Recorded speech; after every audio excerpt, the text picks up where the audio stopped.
미얀마에서 발생한 규모 7.7의 강진으로 인명피해가 1,600명을 넘은 가운데 여진 불안 속에서 필사의 구조 작업이 사흘째 이어지고 있습니다. 네, 1,000km 넘게 떨어진 태국 방콕에서도 현재까지 18명이 숨지고 78명이 실종된 것으로 집계됐습니다. 네. 현재 나가 있는 취재기자 연결해 자세한 상황 알아보겠습니다. 윤웅성 기자.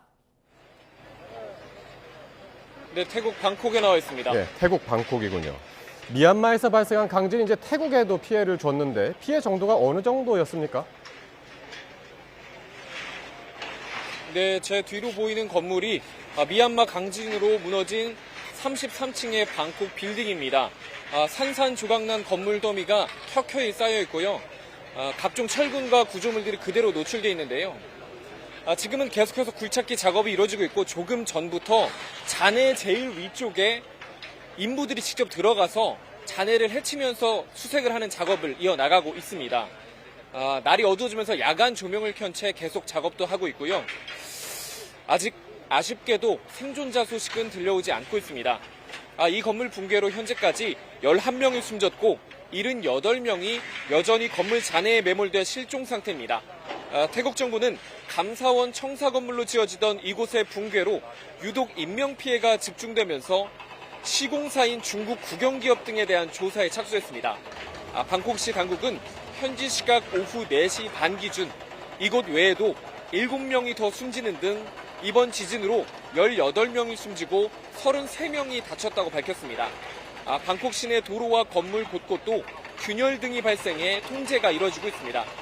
현지 교민들의 단체 대화방에는 숙소를 이용할 수 없다거나 엘리베이터 고장 등으로 불편을 호소하는 글도 잇따르고 있습니다. 네, 강진이 발생한 미얀마의 상황은 훨씬 더 참혹하다고요. 네, 그렇습니다. 미얀마 군사 정권은 현재까지 이번 지진 관련 사망자가 1,600여 명이 넘었고 부상자는 3,400여 명에 달한다고 밝혔습니다. 전날 발표한 144명에서 10배 이상 크게 늘어난 건데요. 이번 지진의 위력이 워낙 컸던 만큼 앞으로 집계를 할수록 이 숫자는 계속 늘어날 가능성이 큽니다. 특히 진앙과 가까운 미얀마 제2의 도시 만달레이의 상황이 심각한데요. 장비가 없어 맨손으로 잔해를 파헤치고 구조와 수색을 이어나가고 있습니다. 미얀마 수도 네피도 일대에서도 사원 등이 무너지면서 잔해 아래 갇힌 사람들에 대한 구조 작업이 진행되고 있습니다. 이곳 역시 대부분 지역에 전기와 인터넷 등이 끊겼고 또 국제공항의 관제탑이 붕괴한 것으로 알려졌습니다. CNN은 이번 지진이 방출하는 힘이 원자폭탄 300개가 터진 것과 맞먹는다며 기반시설 대부분이 파괴됐다고 전했습니다. 이런 가운데 미얀마 군사정권이 반군을 향한 공습을 이어가면서 최소 7명이 사망하는 등 피해 현황 파악이나 복구 작업에 어려움이 가중되고 있습니다. 미얀마 반군은 2주간 지진 피해 지역에서 휴전을 선언했지만 군부는 이에 답하지 않은 채 공습을 멈추지 않고 있습니다. 지금까지 태국 방콕에서 YTN 윤웅성입니다.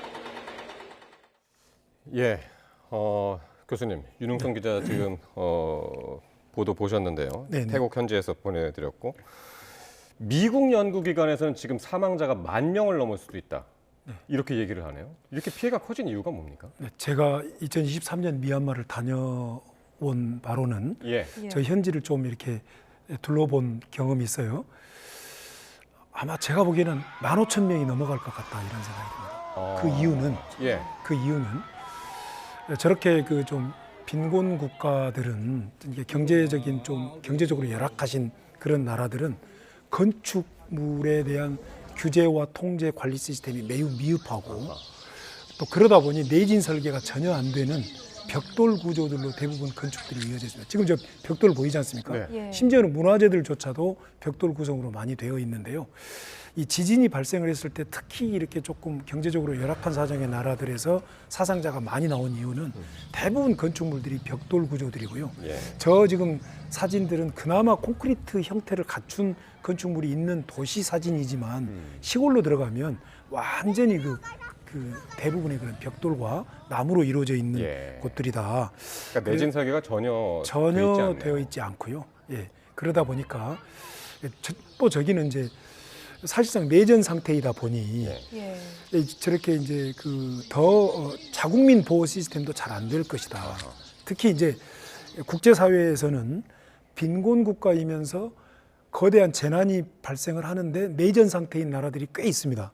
이런 나라들의 주민들을 돕기 위해서 유엔에 유엔 오차라고 하는 국제 유엔 산하의 인도주의 조정국이라고 하는 기구가 있어요. 예. 그런 나라들에서는 저렇게 열악한 나라들한테는 지진이 발생할 수 있다는 워닝을 계속 줍니다.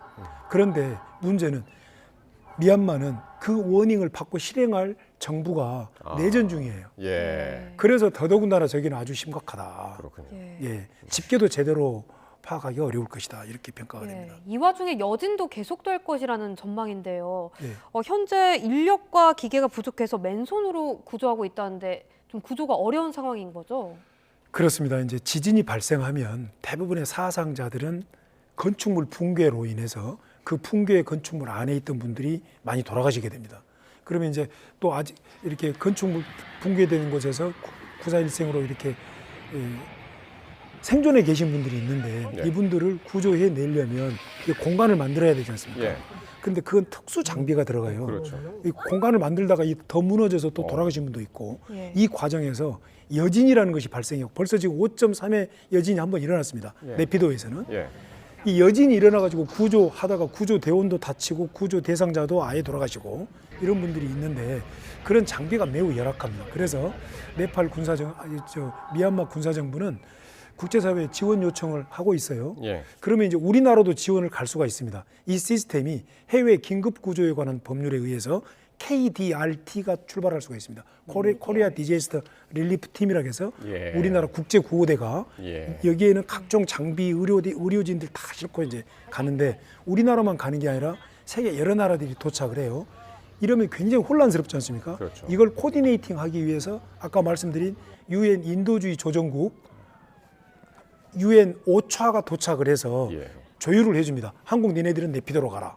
미국 니네들은 저 만달레로 가라. 예. 이런 식으로 일본은 양곤으로 가라. 예. 이런 조율들을 쫙 해주고 또 어느 나라에서는 당신네들은 도로를 빨리 깔아라. 어느 예. 나라는 빨리 통신 복구해라. 이탈리아 당신들은 의료 시스템을 빨리 복구해라. 이런 조율을 하는데 문제는 유엔 인도주의 조정국들이 이렇게 수많은 참 재난을 살펴보면 신속히 작동이 잘 안 된다는 겁니다. 2022년 튀르키예 지진 때도 굉장히 혼란스러웠습니다. 현지에 구호대들이 도착했는데 그래서 이제 이런 것들이 좀 빨리 좀 그렇군요. 조율이 돼야 된다. 예. 이렇게 평가됩니다. 예. 미얀마 그렇고 태국도 이제 지금 30여 층짜리 높이의 이제 빌딩이 무너져서 지금 구조 작업을 펼치고 있는데 아까 말씀하신 것처럼 이제 교수께서는 미얀마에 2023년도에 다녀오셨다고요? 그렇습니다. 예. 재외국민 보호 차원에서 이제 다녀오셨다고. 예, 외교부 재외국민보호위원회가 네. 저기 장관님 위원장으로 이렇게 구성이 되어 있는데요.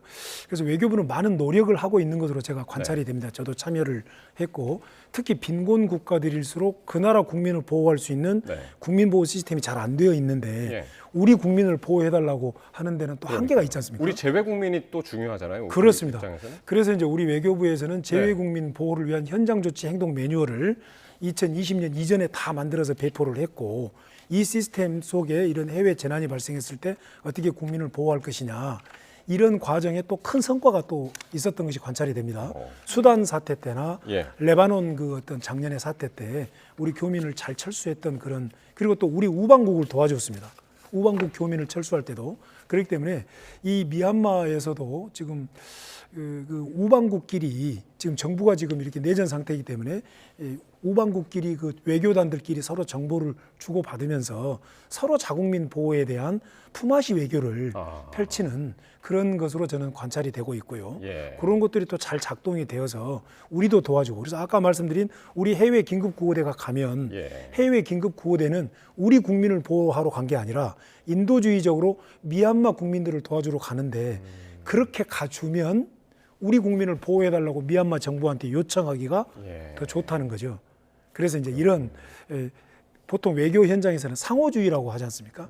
이런 시스템들이 잘 이제 작동이 되고 있는데요.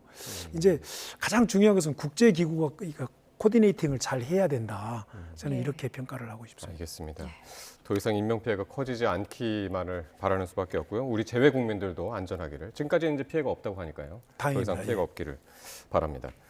예, 지금까지 한국재난관리학회 부회장을 맡고 계신 문현철 교수와 함께 했습니다. 교수님 고맙습니다. 고맙습니다. 맞습니다.